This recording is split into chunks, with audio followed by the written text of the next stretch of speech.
Yo, so how did you make your first 6 figures and when did you do that? So I did that probably about eight years ago. I did it through I was in a business where it was a very high demand business. So high demand meaning something people really want. It was also not a cheap ticket item, so it was kind of like in the more pricier price range. So I used to buy and sell iPhones. I used to buy and sell iPhones when Apple Store had no iPhones.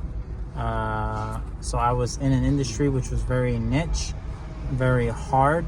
I was selling a commodity that was very hard for people to get, and I was doing something that maybe was doing something that maybe was not completely legit. It was I was doing some software stuff with the phones, like, you know, and I was getting paid to do that too.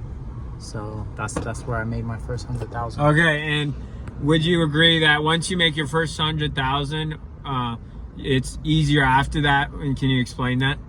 It is easier because you just really do understand that you made it through your unique work, and you didn't make it from just working $20 an hour. You used your brain, you expanded like your ability, like you found a gap in the economy or a gap where there's a need or something, and you did it, and it's like a niche, and like there's just demand, and you change the way you think, and it is easier. But I did lose all that money, and then I started again in something different. And how quick did you make it back when you got into real estate, right? You got into real estate? Yeah.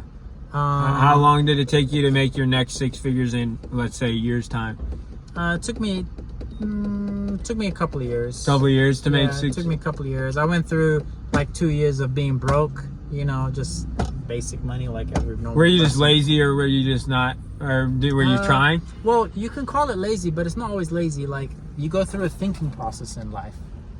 And sometimes you have to take time off. You have to take 6 months off. You have to take a year off to really like kind of like research the market, get a feel for everything, get the vibes and everything. And then you say, you know what, you find something, and then you go for the kill, and you start winning again, and you make way more money than someone who would have just accepted chugging along at their $20, $30, $40 job. Okay. So you go through periods of, it's like stock market. There's downs and there's ups. And so that's what it's like, you know, working for yourself or trying to make money with the non-traditional way.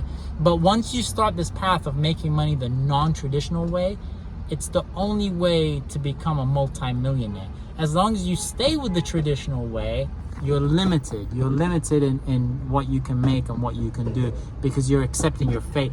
It's good to be broke. The going through the broke, the hardship, that forces you to become a millionaire. That's how I got rich, because I had to eat shit. Excuse my words. I had to suffer. And the suffering is what helps you make it to the top. I love that. And so what's the single best piece of advice you would say to somebody who's not making, let's say, making like $40,000 a year, just struggling to get by? Okay, I'll give you a piece of advice right now. So I always like to give people 3 sources of income. 1, retool yourself. So you're making $40,000 a year. So you still need to have a job, okay? I'm not going to tell you quit your job. You still need to have a job. Go get skilled in AI, artificial intelligence. Right now, companies will pay you $120,000 plus. Go get skilled. So this is your earned income. This is your job. So you should beef up your income from your job. Make that 100, 120 plus. That's from your job. And then what you want to do is you want to start investing in real estate.